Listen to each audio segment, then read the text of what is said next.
Duck and Cover, School Drills During the Cold War by Jessica McBurney. During the Cold War, a period of political tension is one of our vocabulary words. It means having negative feelings towards someone, so being mad or angry, but not acting on those feelings. So not liking the Soviet Union, but not fighting them either. That followed World War II. Americans feared that their enemy, the Soviet Union, might attack with a dangerous nuclear bomb. To prepare, the United States government took certain measures to prepare for that possibility. One of these steps involved having school children perform emergency duck and cover drills in which they proved they knew how to react in the event of a nuclear attack. As you read, take notes on all of the factors that caused fear for people during this time. Paragraph 1. Beginning in the 1950s, the United States and the Soviet Union, a socialist country, I see socialist has a 1 by it, so I'm going to scroll to the bottom and read the note by number 1. A socialist country is one that follows socialism, a system in which everyone is supposed to have an equal opportunity to benefit, to get good things from a country's wealth. Under socialism, the country's main industries are usually owned by the state, so the government controls everything. A socialist country that was made up of what are now 15 different countries and that existed from 1922 to 1991 had a very tense relationship known as the Cold War. Although the Cold War never did escalate, never increased from tension, from bad feelings, to real violence between the two countries, people in the United States worried that the Soviets might attack with a nuclear bomb. I see the number 2, so I'm scrolling down to the bottom. A nuclear bomb is a type of weapon used in war that can create huge amounts of destruction, wiping out land for miles and miles and killing or harming thousands of people.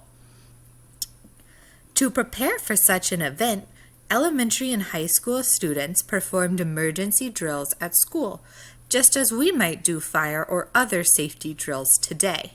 The most common drill was called duck and cover.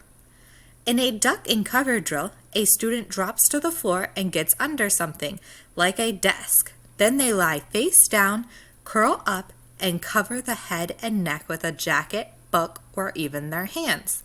The goal of this drill was to protect against several dangerous side effects of a nuclear blast. The force of the explosion could create immense means large. The force of the explosion could create large amounts of heat. It could also cause windows to shatter. Keeping one's face on the floor could prevent burns and protect it from flying pieces of sharp glass. The United States government worked hard to teach as many people about the duck and cover drill as possible. In 1951, they also released a short video, also titled Duck and Cover, written for children in schools. This film featured a cartoon turtle named Bert, who ducked and covered whenever he saw a bright flash of light. Schools encouraged teachers to yell, "Drop!" in the middle of a lesson in order to see if children were prepared at any moment. Some cities even made small metal dog tags for children to wear so that they could be identified in case a bomb killed them. A dog tag, down here at the bottom, it says, were rectangular pieces of metal that were engraved with the wearer's name. Soldiers wore them around their necks during battle so they could be identified. So it's a little piece of jewelry that tells your name so that anyone who finds you knows where you belong and who your family is. The government also wanted to help adults know what to do in an emergency.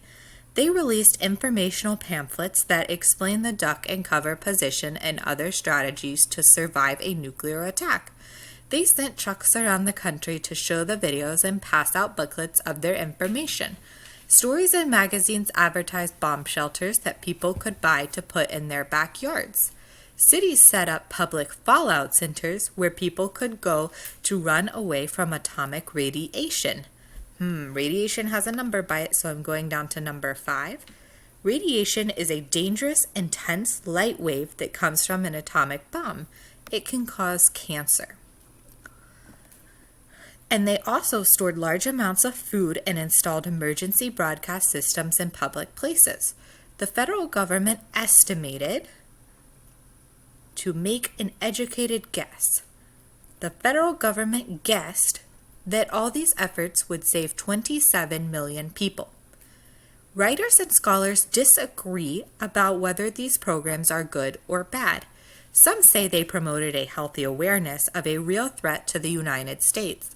Others say they gave people an unnecessary fear of crisis.